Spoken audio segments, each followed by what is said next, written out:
Aubange, 1 tonne de déchets de dépôts illégaux par jour, ça suffit.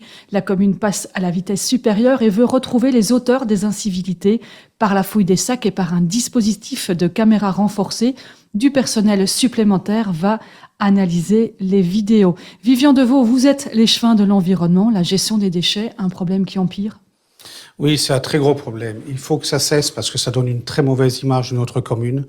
Nous sommes dans une zone transfrontalière, donc à côté de la France, du Luxembourg. On a énormément de passages et on doit absolument donner une autre image de notre localité. Vous voulez dire qu'il y a beaucoup de passages, des gens viennent avec leur voiture et sortent du coffre et tapent les sacs poubelles le long de la route? Bon, déjà, il y a beaucoup de camions qui stationnent le long des autoroutes, sur des aires de parking. Et quand ils repartent, ils laissent leurs déchets. Il y a aussi des voitures qui viennent le soir, qui ouvrent le coffre. On jette son matelas sur un trottoir, sur un parking. Et puis il y a aussi beaucoup de gens qui logent de manière très courte, 1 semaine ou 2 chez vous, une population étrangère aussi qui pose parfois un peu problème. Oui, on a du mal à contrôler cette population parce qu'elle n'est pas inscrite en commune. On a affaire à des marchands de sommeil, donc ils ne déclarent pas toujours leurs locataires. C'est des locataires qui peuvent rester 1 semaine, 2 semaines, 1 mois. Il y a des entreprises également qui mettent à disposition des logements pour leur personnel pour quelques semaines. Donc c'est pas évident de contrôler cette partie de la population. Alors quelle est l'étendue du problème? C'est des déchets qu'on retrouve un peu partout dans Attu, mais pas seulement? Je dirais il y a une partie qu'on retrouve sur les trottoirs, tout le temps. Tous les jours, on retrouve des sacs non conformes. Donc des sacs qui n'ont pas été soit ramassés par le collecteur Idelux ou Raymond X, soit c'est de tout. On peut retrouver du matelas, on peut retrouver des caddies de supermarché, on peut retrouver des caisses en carton, des palettes.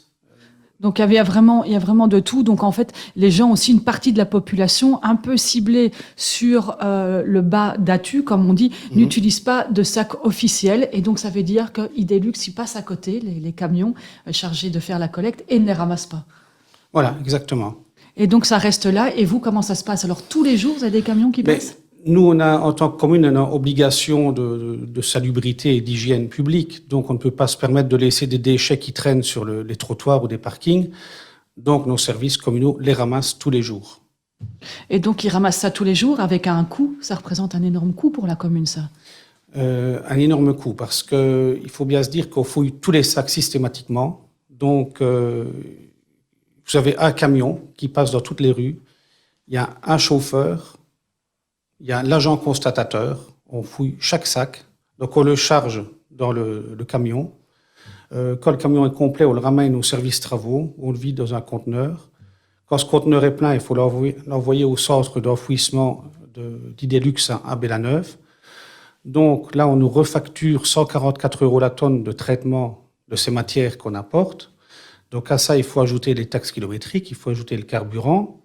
Plus les salaires, ça fait beaucoup. Plus les salaires. Il faut se dire aussi donc on contrôle les sacs, ça amène des rédactions de PV, on arrive à identifier le contrevenant. Donc il y a le salaire des agents constatateurs. On a notre médiateur, puisque ces dossiers se terminent en médiation à la commune. Donc ça coûte énormément d'argent. Vous allez durcir le ton pour les contrôles? Oui, absolument. Donc là, on s'était déjà engagé, je vais dire, il y a à peu près 2 ans, à mener des grosses actions pour faire cesser cette situation. Le problème, c'est qu'on est rentré dans une période Covid, donc on ne pouvait plus faire ce qu'on voulait, c'est-à-dire fouiller les sacs. Donc là, maintenant, nous sommes tout à fait sortis de cette période Covid. On va passer à la vitesse supérieure. Donc, première étape, on continue à fouiller tous les sacs.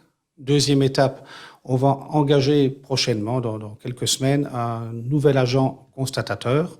Son rôle à lui sera de regarder les images des caméras de surveillance.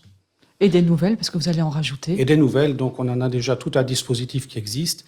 Et on va encore ajouter, on attend une nouvelle commande.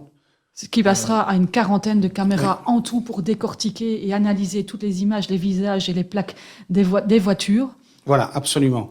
Donc parce qu'actuellement, on ne pouvait se contenter que d'analyser le contenu des sacs par fouille. Mais là, maintenant, on verra le contrevenant qui dépose son sac sur le trottoir. On verra le contrevenant qui s'arrête avec la voiture pour jeter son sac. Donc tout ça, vous allez mettre en place d'ici les prochaines semaines, parce qu'avant, quand on fouillait les sacs, parfois il y avait des petits malins qui décortiquaient, qui retiraient en tous les cas toutes leurs adresses, mais il y avait parfois quelqu'un qui reconstituait les factures et qui faisait un véritable puzzle. Mais ça veut dire que ceux qui échappaient, on va maintenant pouvoir les retrouver via tout ce système de caméras. Et c'est pour quand ? Donc on attend, on va procéder à l'engagement de l'agent constatateur, c'est imminent d'ici quelques semaines. Les caméras, on les attend, donc ça va aller très vite. Et donc vous allez aussi mener des opérations coup de poing parallèlement à tout ça ? Absolument, donc on va intensifier les fouilles. On ne va pas l'annoncer dans toute la presse que tel jour, à telle heure, on va aller dans telle rue. Évidemment, ça sera la surprise. Et oui, donc je m'occupe de la médiation à la commune.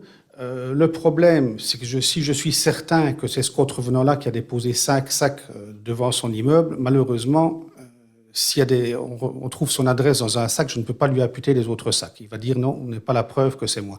Par contre, quand on aura le système de caméra, là, on ne pourra plus nier. On dirait, monsieur, vous avez déposé 5 sacs devant chez vous, vous n'avez aucune excuse et c'est vous le coupable.